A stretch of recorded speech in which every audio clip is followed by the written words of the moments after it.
Hi mini vlog 10 and it's Wednesday morning. காலையில் எப்போவுமே motor போடும்போதே பின்னாடி வந்து கொஞ்சம் நேரம் நின்று இந்த மரங்கள் எல்லாம் ரொம்ப நேரம் பார்த்துட்டே இருப்பேன். அதுக்கப்புறம் தான் எனக்கு வந்து தூக்கமே வந்து கலையும். அதுக்கப்புறம் பிரேக்ஃபாஸ்ட்க்கு பார்த்திங்கன்னா இன்றைக்கி இட்லி அண்ட் புதினா சட்னி.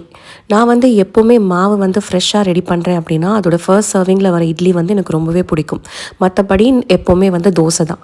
புதினா வந்து ரொம்ப ஃப்ரெஷ்ஷாக வந்து கிடச்சிது, அதனால் வாங்கிட்டு வந்திருந்தேன். இது வந்து தென் அதர் டைப் ஆஃப் புதினா சட்னின்னு சொல்லலாம். இதில் வந்து ஆனியன், டொமேட்டோ, புளி இது எல்லாமே வச்சு அரைக்கிறது ஒரு துவையல் மாதிரி. இது வந்து மார்னிங்கே ரெடி பண்ணிட்டா ரைஸ்க்குமே வந்து ரொம்ப ஸ்யூட் ஆகும்.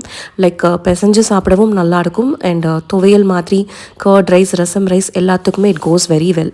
அண்ட் இன்றைக்கி பார்த்திங்கன்னா சாப்பிட்டுட்டு கொஞ்ச நேரம் வந்து படுத்திருந்தேன் ரூமில். அப்போ வந்து பார்த்திங்கன்னா விண்டோஸ் சைட்லேருந்து ரொம்ப க்ரீப்பியாக ஏதோ நாய்ஸ் வந்து வந்துகிட்டே இருந்துச்சு. நான் நினச்சேன் ஒரு வேளை நம்ம கண் அசந்து ரொம்ப தூங்கிட்டோம் போல இருக்குது, வீட்டுக்கு யாரோ வந்து வந்திருக்காங்க, காலிங் பெல் அடித்து கூட நம்ம எழுந்துக்கலை, அப்படிலாம் என்னென்னவோ நினச்சிட்டேன். ஒரு 10 மினிட்ஸ் ஸ்னாப் தான் எடுத்திருப்பேன். சரின்னு போய் விண்டோவை யார் தட்டுறாங்கன்னு கர்டன்ஸை நகர்த்திட்டு பார்த்தா இது என்ன சொல்கிறதுன்னு தெரில. இது பேர் என்ன, அரணையா இல்லை என்னன்னு தெரியல. போட்டு விண்டோவை வந்து அப்படி ஒரு நாய்ஸ். அது வந்து ஒரு ஹியூமன் வந்து அந்த விண்டோவை வந்து தட்டுனா எப்படி இருக்கும், நாக் பண்ணால் எப்படி இருக்கும் அந்த மாதிரி. ஸோ கிட்டத்தட்ட 20 மினிட்ஸ் வந்து இதோட தான் அன்றைக்கி வந்து டைம் போயிட்டே இருந்துச்சு. அதுக்கப்புறமா வந்து சரி நீ தட்டிட்டு போ, நான் என் வேலையை பார்க்குறேன்னு சொல்லி அதை அப்படியே கண்டுக்காமல் விட்டாச்சு.